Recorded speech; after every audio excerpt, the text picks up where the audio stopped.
Hi guys, so the trailer of Brahmastra released today, and we might just have a problem. First of all, I love the trailer. It has some of the best CGI I've ever seen in a Bollywood movie. I didn't like the songs in the trailer that much, but I did love the background score of the trailer. It was fascinating to see the way they depicted Nandi the bull and Lord Hanuman. All good up till this point. Then I opened Wikipedia to check out who did what, who did the music, who wrote the story, etc.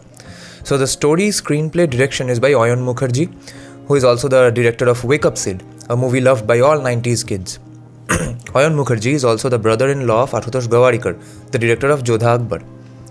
Then I learned that Ayan Mukherjee had revealed that the inspiration behind actor Ranbir Kapoor's character came from Rumi, who also inspired the first look of his character, and that the film's title was rumored to be Dragon, but was later confirmed as Brahmastra. Mukherjee explained that the title Brahmastra quote-unquote resonates with ancient wisdom, energies and power. Mukherjee also drew inspiration from Rumi's work, quote-unquote, love is the bridge between you and everything, to build the foundation of the film.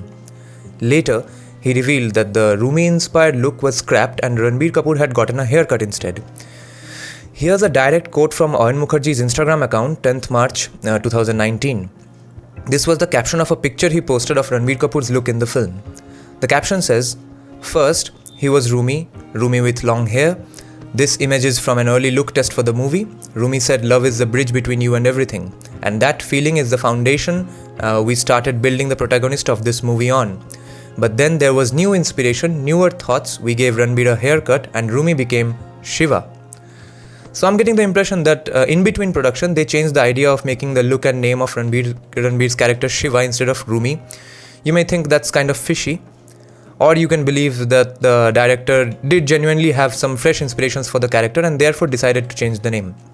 Now, here's where we as an audience need to be prepared for standard Bollywood Hinduphobia and Eurocentric secularism. Why? Because of who Rumi was. Let's get into that. His full name was Maulana Jalal al-Uddin Muhammad Rumi. Maulana Jalal al-Din Muhammad Rumi. And he was a Sufi poet, mystic, Hanafi Fariq, Islamic scholar and a Maturidi theologian. Firstly, one misconception needs to be cleared out about Sufism, that most Indians think Sufism is all about nice music and interesting dance moves. But there's too much evidence to suggest that when it came to their views on non-Muslims, they held the same views as people of any other school of Islamic thought. Our good friend Aurangzeb was a Sufi and followed the Naqshbandi Mujaddidi order.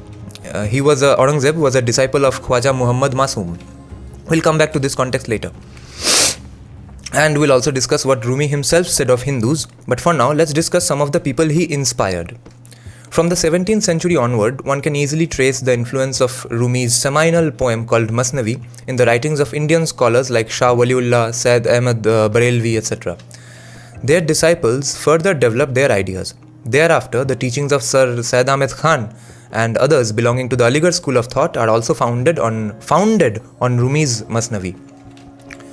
Muhammad Iqbal, also known as Allama Iqbal, the renowned 20th century philosopher, poet, politician from Pakistan, was also immensely inspired by the teachings of Maulana Rumi. There is even a famous Urdu poem by Iqbal called Sage Rumi and Indian Disciple, which consists of a fictitious dialogue between Iqbal and Rumi. If you want some details of why Sir Syed Ahmed Khan and Aligarh Muslim University's names in this context are problematic, check out my video called Hindu-Muslim Unity Delayed Again, which I released just a few days back. Also remember, Allama Iqbal famously had a debate with Padma Bhushan Award winner Hussain Ahmed Madani, a Deobandi scholar who had opposed partition. Allama Iqbal wanted partition. If you want some details about Hussain Madani himself, you can watch my recent video called Ambedkar, Savarkar and Hindu Khatre Mein, which I also released recently. Now let's discuss briefly what's the problem with Shah Waliullah and Syed Ahmed Barelvi. Arshad Alam, professor of sociology at JNU and columnist at newageislam.com, wrote an article called Why Indian Muslims Must Let Go of Shah Waliullah's Theological Baggage, published by subrangindia.com on 2nd May 2018. Here are a few excerpts from that article. One of the first charges against Shah Waliullah is that he did not have the interests of India at heart. In trying to save the Mughals from the Marathas, he wrote to Ahmed Shah Abdali to invade India and save the Muslims here. Then the author of the article defends this action a bit and later in the article writes, it cannot be overlooked that Shah Waliullah was primarily looking at events from around him through an Islamic lens. Moreover, he was convinced of the superiority of Islam over all other religious traditions. For him, the re-establishment of the supremacy of Islamic rule was a religious act. The author adds that his constant use of the word infidel to describe the Marathas and other Hindus only betrays the mindset within which he was operating. Now listen to this scathing paragraph by the author of this article. Completely assured of the superiority of Islam, he would go on to argue that Islam had to be forced down the throat of the non-Muslims like a bitter pill.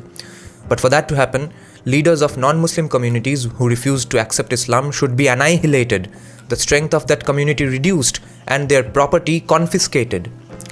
He adds, the author of the article adds that, furthermore, when in position of strength, Muslim imams should preach against the falsity of other religious traditions, read Hinduism, other religious communities should be stopped from worshipping their gods, and discriminatory social political laws should be imposed on non-Muslims so that they are forced to convert to Islam. So this is not the author's opinion, of course. He's explaining what Shah Waliullah's thoughts were.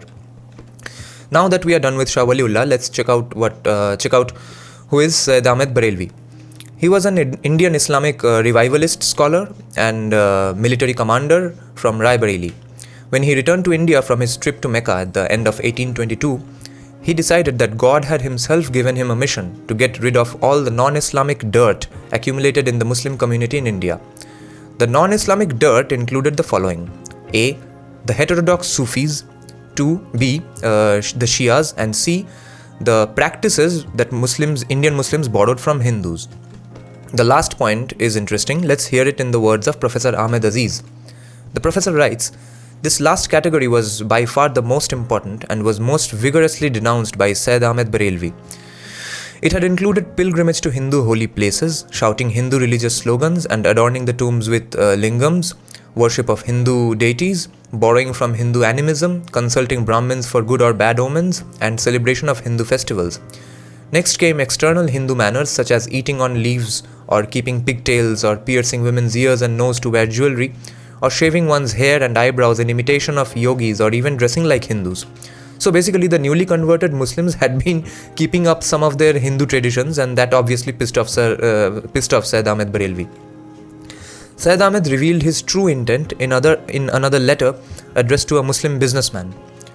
"My real object is the establishment of jihad against the Sikhs of the Punjab and not to stay in the countries of Afghanistan and Yagistan. The long-haired infidels who have seized sovereignty over Punjab are very experienced, clever and deceitful. The ill-natured Sikhs and the ill-fated polytheists have gained control over the western parts of India from the banks of Indus to the capital city of Delhi." To reinforce the commitment and psychological and religious preparedness of his soldiers, he made them sing war songs. Here are just 2 lines from one such song titled Risala Jihad. "War against the infidel is incumbent on all Muslims. Make provisions for all things," which means be ready for that war.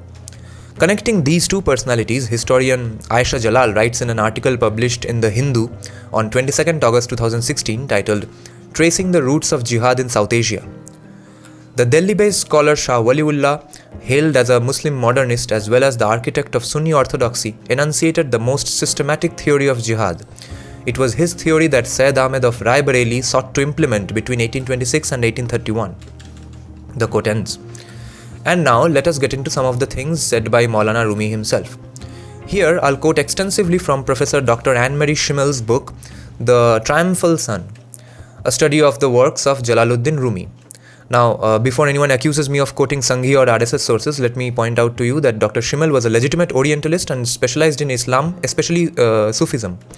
For her works on Islam, Sufism and Muhammad Iqbal, the government of Pakistan honored her with its highest civil honors and awards, which is the Sitara-e-Imtiaz, also called Star of Excellence, and the Hilal-e-Imtiaz, also called Crescent of Excellence. Now let's check out what she writes. In India, the love of Maulana Rumi was by no means restricted to the Sufi orders. We may say without exaggeration that the Masnavi was accepted as authoritative throughout medieval India. The Masnavi is a poem by Rumi. The Masnavi was accepted as authoritative throughout medieval India.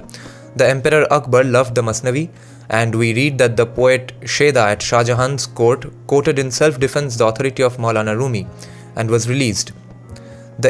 So he got accused of something and quoted Rumi's poem, and that's why he got released. He was such a big fan. Shah Jahan was such a big fan.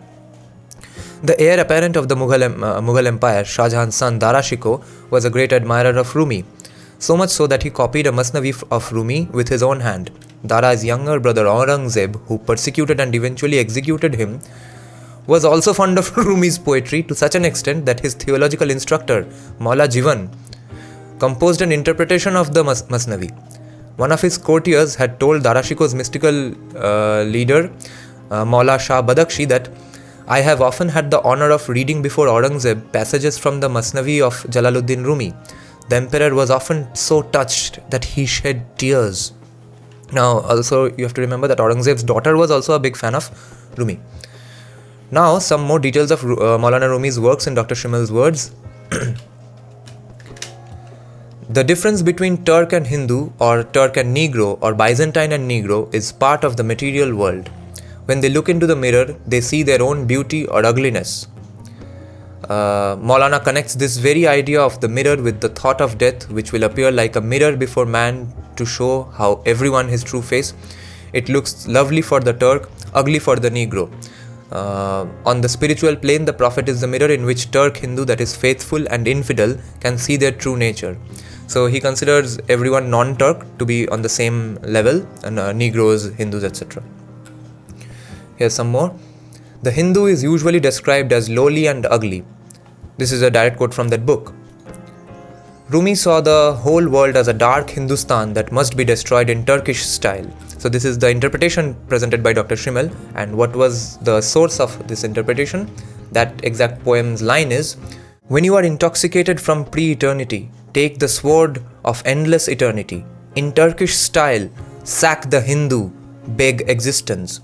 So he's saying that by sack he means destroy and demolish the Hindu, to the point that he begs for existence. He shouts out existence, because existence was put in quotes.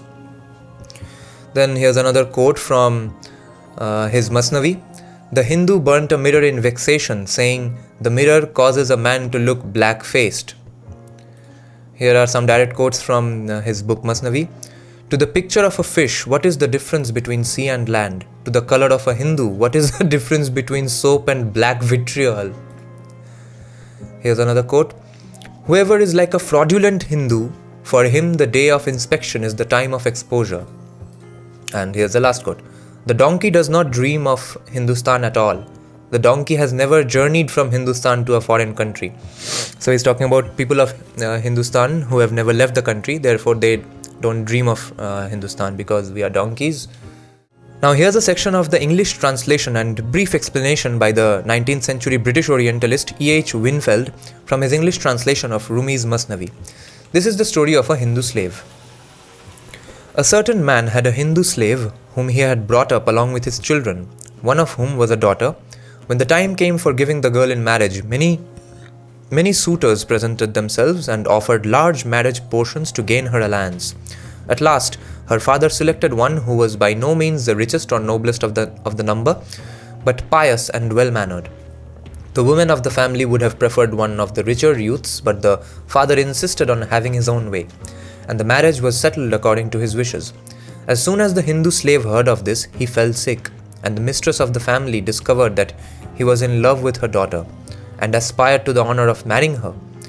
She was much discomposed at this unfortunate accident and consulted her husband as to what was best to be done. He said, "Keep the affair quiet, and I will cure the slave of his presumption in such a way that, according to the proverb, the sheikh shall not be burnt, yet the meat shall be well roasted." Which is something like "Saab bhi nahi maregi, baas bhi tutegi," or that's some kind of a proverb. He directed his wife to flatter the slave with the hope that his wish would be granted and the girl given to him in marriage. He then celebrated a mock marriage between the slave and the girl, but at night substituted for the girl a boy dressed in female attire, with the result that the bridegroom passed the night in quarreling with his supposed bride. Next morning he had an interview with the girl and her mother and said he would have no more to do with her, as though her appearance was very seductive at a distance. Closer acquaintance with her had altogether destroyed the charm. So that Hindu slave talked to a guy in the dark and didn't understand that it was a guy, and they spent the night quarreling. And in the morning, he decided that he doesn't want to marry the girl. So basically, he explained how that Hindu boy was prevented from marrying his daughter through deception. Now, to be fair, you will find plenty of quotes and instances where Maulana Rumi comes off as a spiritual Sufi with a message of not having differences between religions. But at the same time, we cannot ignore his words towards Hindus. My opinion is he was mostly talking about Hindus in a racist sense and not in a religious sense, but that didn't stop his fans from interpreting it to hate and kill Hindus. So he's just a grey character like most other historical figures. But our concern is, how does all this play into Brahmastra, which is produced by Karan Johar? So let's wait and watch.